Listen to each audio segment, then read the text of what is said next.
Hello everyone, budget 2025 announce कर दिया गया है एंड जिनकी भी इनकम 12.75 लाख तक की है वो सभी काफ़ी खुश होंगे क्योंकि अब उन्हें गवर्नमेंट को कोई भी टैक्स नहीं पे करना है। बट जिनकी इनकम 12.76 लाख है या फिर 13 लाख के आसपास का है, उन सभी के मन में अभी बहुत से डाउट्स चल रहे हैं कि उन्हें गवर्नमेंट को कितना टैक्स पे करना है, यहाँ पर उन्हें मार्जिनल टैक्स रिलीफ का बेनिफिट मिलेगा या फिर नहीं मिलेगा। एंड बहुत से लोगों के मन में ये भी डाउट है कि मार्जिनल टैक्स रिलीफ क्या होता है एंड कितनी सैलरी तक इसका बेनिफिट हमें मिल जाता है।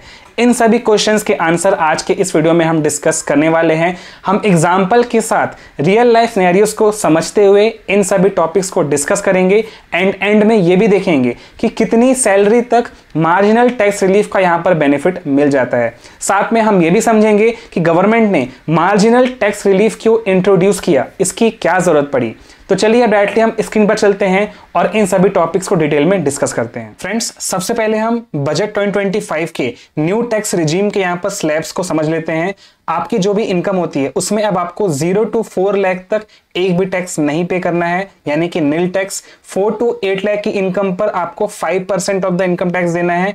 8 to 12 लाख की इनकम पर अब आपको 10% का यहां पर इनकम टैक्स पे करना है एंड 12 to 16 लाख की इनकम पर यहां पर आपको 15% का टैक्स पे करना होगा। सिमिलरली 24 लाख की इनकम के ऊपर आपकी जो भी इनकम रहती है उसमें आपको 30% का यहां पर टैक्स पे करना होगा। सो ये जो अभी लेटेस्ट चेंज हुए हैं उसके अकॉर्डिंग यहां पर आपको स्लैब्स देखने को मिल जाएंगे। इसके अकॉर्डिंग अब हम नेक्स्ट स्टेप में टैक्स कैलकुलेशन सबसे पहले समझ लेते हैं। अब हम सबसे पहले टैक्स कैलकुलेशन समझ लेते हैं कि अगर आपकी सैलरी 12,75,000 की है देन इसमें टैक्स कैलकुलेशन कैसे होता है एंड आपको नेट टैक्स कितना पे करना होगा।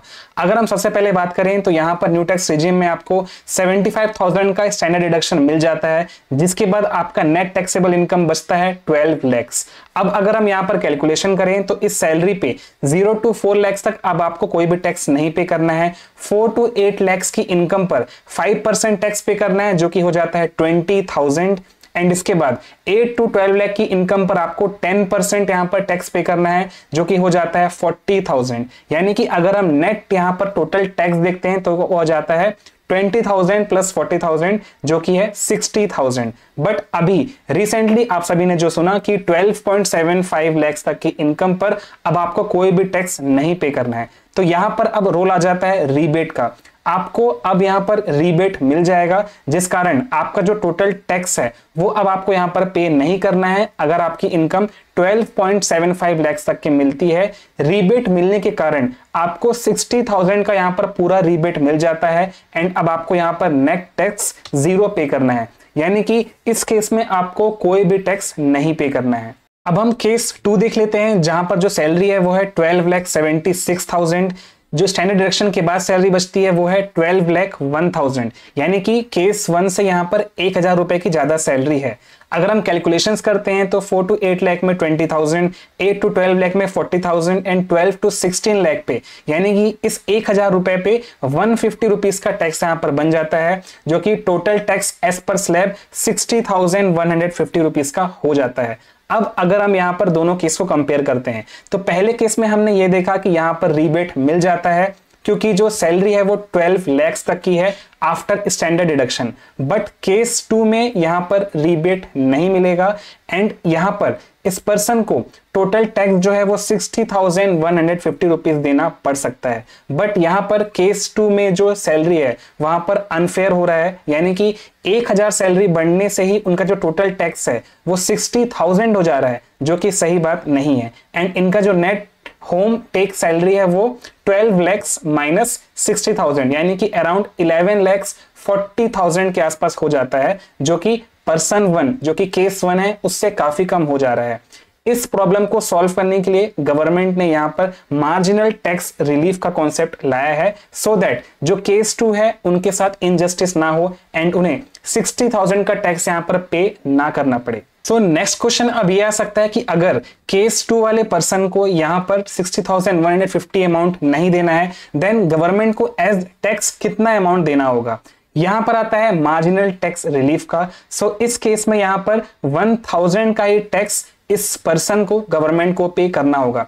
क्योंकि यहां पर अगर हम मार्जिनल रिलीफ की बात करें तो 12 लाख के ऊपर जो भी आपकी सैलरी है वो आपको गवर्नमेंट को एज पेनाल्टी देना होगा एंड यहां पर आपको टैक्स का रिलीफ मिल जाता है। सो अगर हम टोटल टैक्स की बात करें तो केस 2 में यहां पर टैक्स हो जाता है ओनली 1000 रुपीज एंड बाकी इस 1000 के ऊपर 4% का सेस भी देना होगा जो कि इसमें ऐड हो जाएगा। सो केस 2 के लिए टोटल टैक्स 60,150 नहीं होगा, मार्जिनल रिलीफ यहां पर मिल जाएगा एंड टोटल टैक्स 1000 ही देना होगा। एंड गवर्नमेंट का यहां पर मेन पर्पस ये है कि 12 लाख के ऊपर जो भी इनकम है वो एज अ पेनाल्टी ले लिया जाए सो दैट केस 2 पर्सन को जो सैलरी मिल रही है वो केस 1 के बराबर हो जाए एंड यहां पर इनजस्टिस ना हो। क्योंकि 60,000 ले लेना यहां पर गलत बात होगी, इनकी सैलरी है वो काफी नीचे चली जाएगी। सो इसलिए यहां पर total tax to be paid हो जाता है 1000 रुपीज प्लस सेस। फ्रेंड्स अब हम एक और एग्जांपल से मार्जिनल टैक्स रिलीफ यहां पर समझ लेते हैं।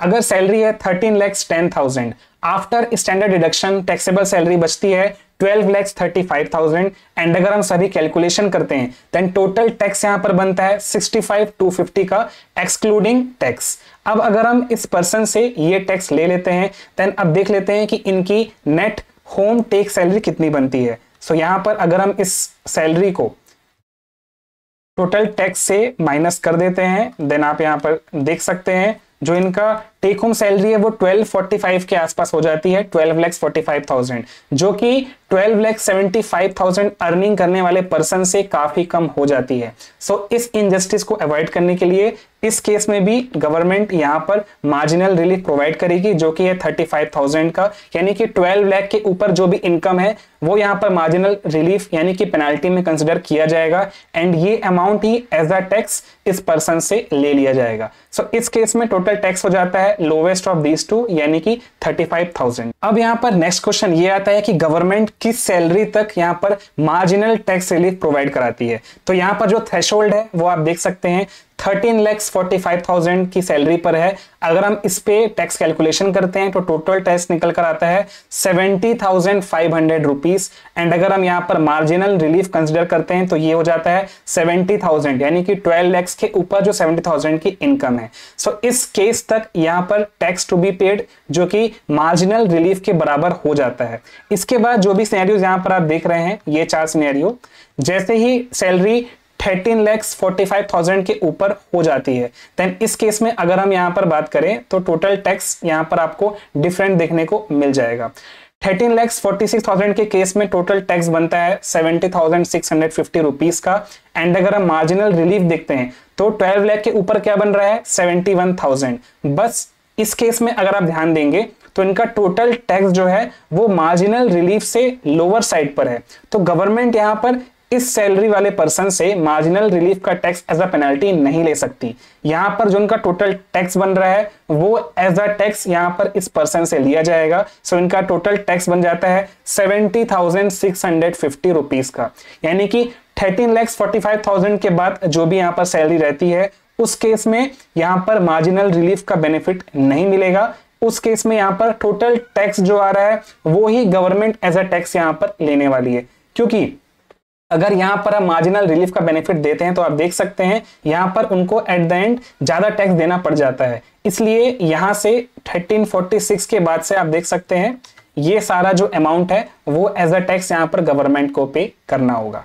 सो ओवरऑल अगर हम मार्जिनल टैक्स रिलीफ की बात करें तो यहां पर गवर्नमेंट का मेन पर्पस है कि आपका जो इन हैंड सैलरी है वो जस्टिफाइड हो, वो किसी भी तरह यहां पर 12,75,000 जो पर्सन अर्न कर रहा है उससे नीचे ना जाए। सो हम ऐसा भी कह सकते हैं कि जैसे ही आपकी सैलरी 12,75,000 के ऊपर जाती है, यानी कि जैसे ही 76 हो जाती है या फिर 10,000 हो जाती है, 13,10,000, देन इस केस में आपकी पूरी जो एक्सेस सैलरी है वो यहां पर गवर्नमेंट ले रही है, यानी कि इसके ऊपर जो भी सैलरी आ रही है उस पर आप 100% टैक्स दे रहे हैं in the form of penalty. So यहां पर आपके साथ जस्टिस तो किया जा रहा है कि आपकी सैलरी 12 लाख के नीचे ना जाए, बट आपको टैक्स भी यहां पर पूरा देना पड़ रहा है। सो ये अभी जो करंट प्रोविजन है उसके अकॉर्डिंग यहां पर टैक्स डिडक्ट किया जा रहा है। हो सकता है फ्यूचर में इसमें और भी इंप्रूवमेंट्स आए एंड जो भी यहाँ पर आपको लग रहा है कि आपको 100% टैक्स देना पड़ रहा है उसमें फ्यूचर में कुछ चेंजेस किए जाएं। सो फ्रेंड्स, आई होप अब आप सभी को मार्जिनल टैक्स रिलीफ क्लियरली समझ आ गया है एंड आपकी जो सैलरी है उसके अकॉर्डिंग आपको कितना टैक्स पे करना है वो भी आपको समझ आ गया है। अगर आपके कोई भी डाउट्स हैं तो कमेंट जरूर करें।